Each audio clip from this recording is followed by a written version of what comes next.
E hoje, você falou que a Débora Alfano não compareceu ao local de trabalho, sob o argumento de que entra mais... Tem isso, alega que vai entrar mais tarde porque vai ter a cobertura especial do debate.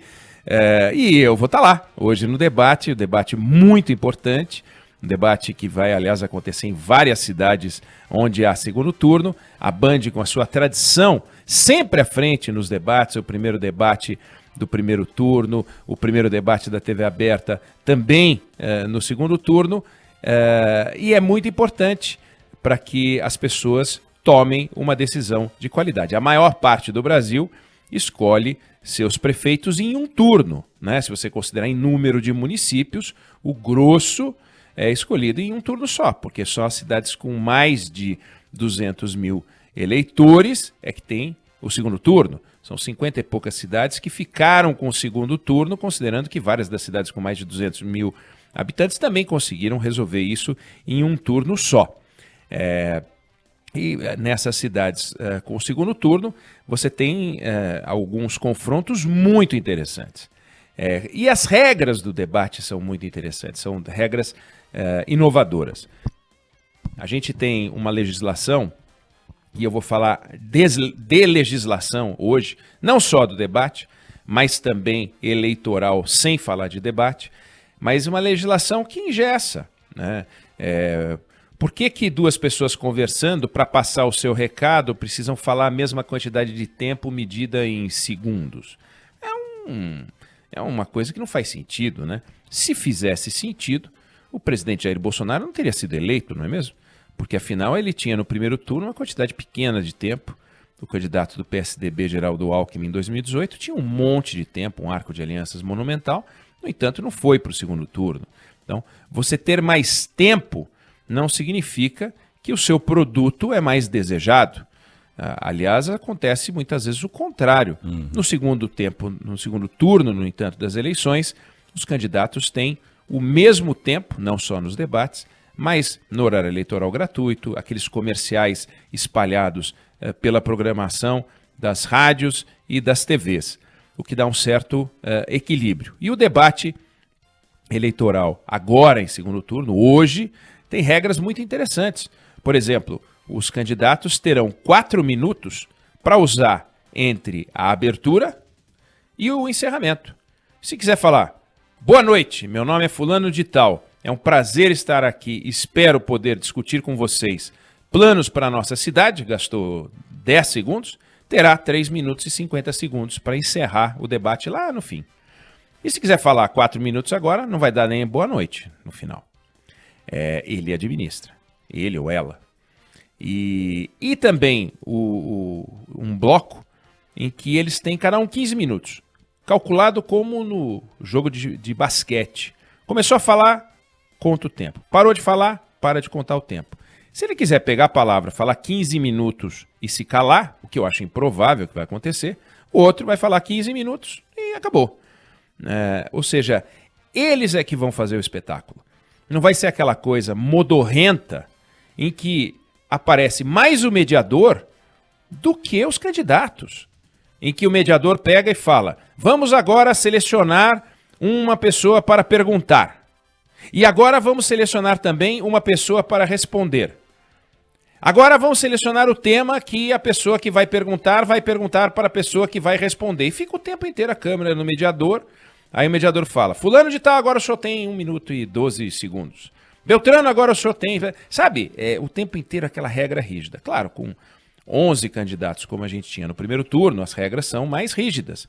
Mas essa flexibilidade que a gente vai ver hoje à noite, inovadora, proposta e aceita, né, proposta pelo Fernando Mitre, nosso diretor nacional de jornalismo, e aceita pelas assessorias dos candidatos, vai dar um jogo muito interessante. Então, hoje vale a pena acompanhar, porque tem novidade não só nos nomes, mas também na forma de apresentar.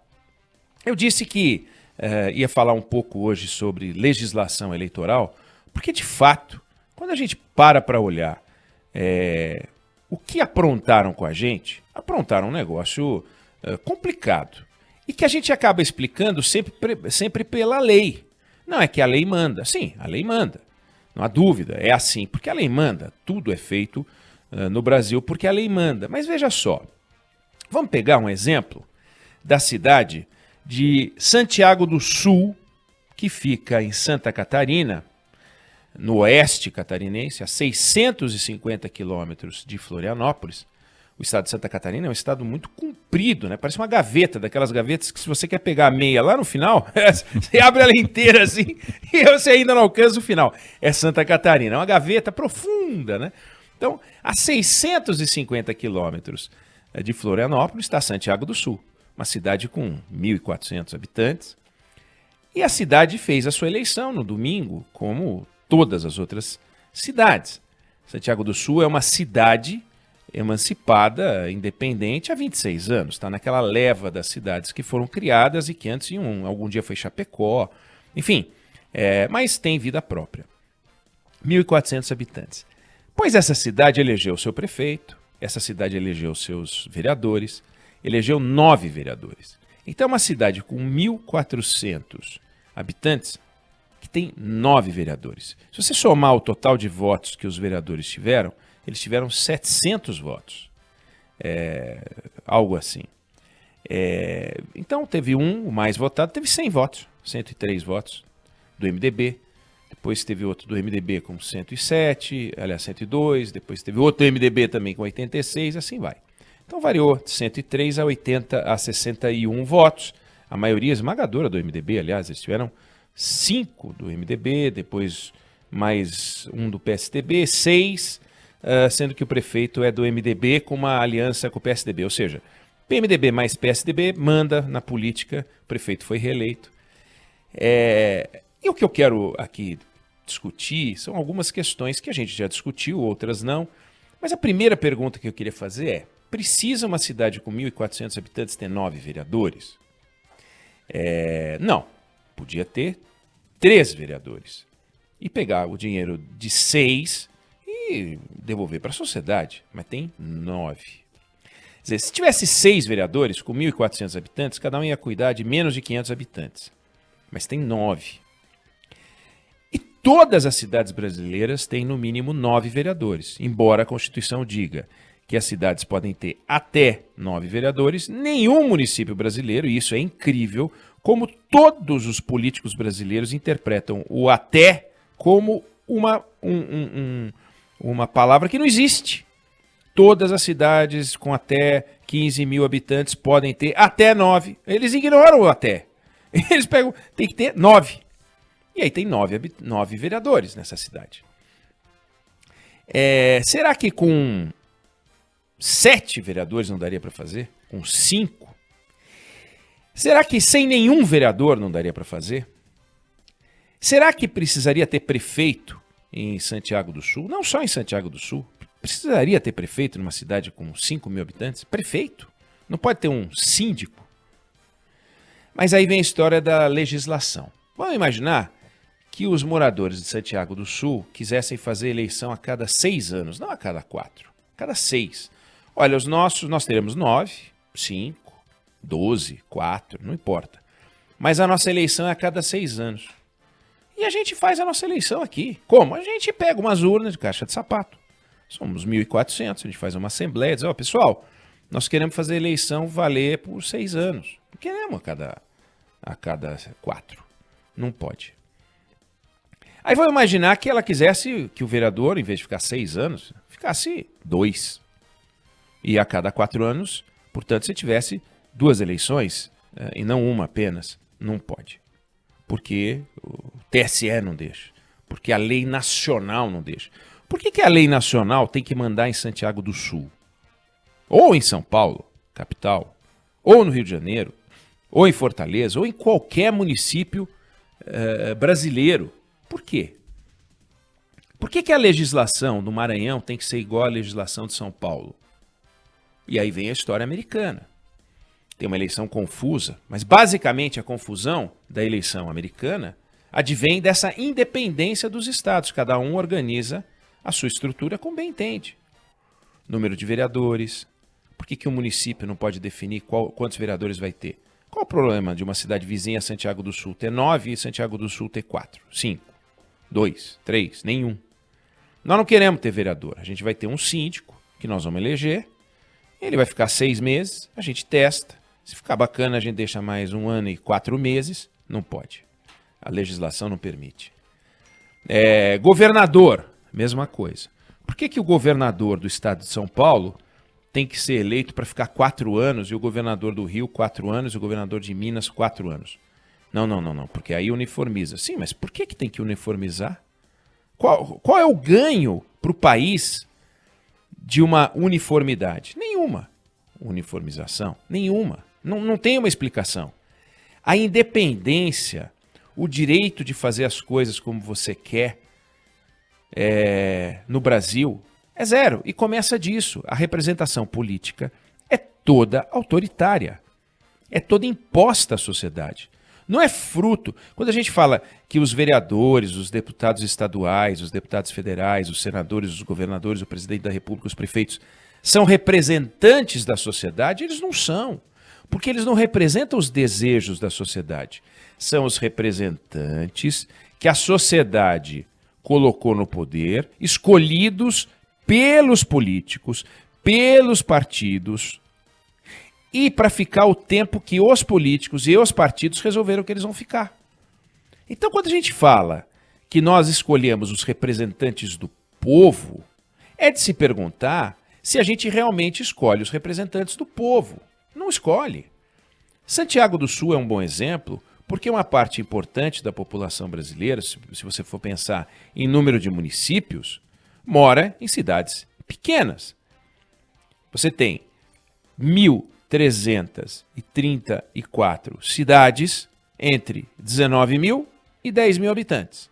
Você tem 3 mil cidades até 10 mil habitantes. 3 mil cidades. Quer dizer, não pode ter 3 mil eleições resolvidas. 10 mil pessoas, gente. 10 mil pessoas. Mas não pode. É proibido. Só tem no Brasil 300 e poucas cidades com mais de 100 mil habitantes. Não é grande coisa, se for pensar. Para quem tem 5.570 municípios, só 300 tem mais de 100 mil habitantes. E o direito das pessoas de se organizar como uma sociedade, não pode. Num condomínio tem a regra condominial, ok, mas tem uma legislação que é toda ela colocada de cima para baixo de forma autoritária. E o que isso produz? Produz desigualdade e representação também desigual. Por exemplo, a diferença entre o estado mais rico dos Estados Unidos e o estado mais pobre dos Estados Unidos, esse país pouco civilizado, onde as eleições são esse tumulto que a gente conhece, é de 2 vezes. Então a renda per capita do estado mais pobre americano contra o estado mais rico é 2 vezes. Sabe qual é no Brasil? 4,5 vezes. Então a gente tem um sistema de representação em tese mais democrático, mais rápido, mais compreensível, mas não sei o quê. E quem vive nos estados mais pobres, Pará, Alagoas e Maranhão, tem uma renda per capita que é 1/4 da renda dos estados mais ricos. São Paulo, Distrito Federal. Não faz sentido. Então tem um descasamento entre a lógica e a lei. Tem um descasamento entre a vontade que a gente tem de eleger os nossos representantes e os representantes que a gente é obrigado a eleger, dada a estrutura montada no Brasil. Por que eu não posso ter um partido, por exemplo, só em Santiago do Sul? Partido Republicano de Santiago do Sul, PRSC. Só posso disputar a eleição em Santiago do Sul, porque eu só tenho partido lá. Não, o partido tem que ser nacional. Mas eu quero só um partido republicano de Santa Catarina. Não pode, tem que ser nacional. Mas por que não pode? Por que eu posso ter uma padaria numa rua, mas eu não posso ter um partido numa cidade só? Não, tem que ter em 9 estados, com no mínimo não sei quantos representantes, papapá. É uma visão estatoide. E não é uma visão soviética, porque não vem da tradição soviética. é uma visão estatoide que vem da nossa tradição de tudo conceder. A gente concedia capitanias hereditárias e a gente concede às pessoas o direito de participar. E chama de direito. E aí, quando você vai interpretar a Constituição, dizem, não, a Constituição tem mais direitos do que deveres. Bom, um dos direitos é o direito ao voto. Mas cadê o direito da gente dirigir a nossa vida com independência? Não tem. De forma que o que há de mais democrático no nosso processo de representação é o que a gente tem hoje. Uma eleição em segundo turno, muito interessante, com bons nomes para a gente escolher, etc. Mas seria muito mais interessante se as cidades, que é onde a gente mora, pudessem ter a liberdade de organizar plebiscitos, de organizar o tamanho da representação, de eliminar a Câmara dos Vereadores se quisesse, de eliminar a prefeitura se quisesse. Nós não queremos ter prefeito. Nossa cidade é tão pequena, Santiago do Sul é tão pequena, que a gente vai querer, como eu falei, só um síndico. E ele vai ficar 6 meses. Aliás, a gente vai contratar um cara da Universidade Federal de Santa Catarina e vai botar ele lá. Um sujeito de administração de empresas, ele toca lá.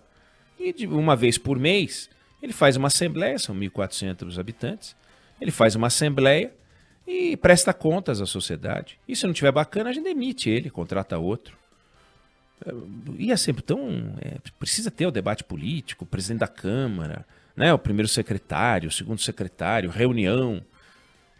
Para que isso tudo? Não precisa. Mas essa coisa autoritária, e eu acho que a gente tem que pensar muito sobre isso, porque essa coisa autoritária que produz 3 senadores, essa coisa autoritária que não permite uma pessoa um voto, e essa coisa autoritária que obriga que as regras que valem para São Paulo capital, uma cidade enorme, uma cidade do tamanho de um país, seja a mesma regra que vale para Santiago do Sul, que é um município pequeno, como muitos há na Europa, nos Estados Unidos, e um município bacana, interessante, município com agricultura, avicultura, pecuária, tem milho, tem feijão, tem soja, tem fumo. Está lá produzindo, vivendo, tocando a vida, cidade bacana. No entanto, é uma cidade que tem que ter regras rígidas. Ela e outras. Eu escolhi Santiago do Sul, porque gosto de Santa Catarina, escolhi uma cidade do oeste catarinense. Haveria outras para a gente poder citar como exemplo. Então, só para provocar, o conceito de democracia que a gente valoriza hoje no Brasil é um conceito de democracia que foi definido pelo Estado e não pela sociedade. E enquanto a gente não se apropriar das regras, a gente vai seguir trabalhando para eles. E eles são os poderosos. Eles vêm e criam os impostos. Eles vêm e tomam o nosso dinheiro. Eles vêm e tomam o nosso tempo. Eles vêm e não conseguem transformar o país. Ficamos nós trabalhando para eles e eles não trabalham para nós.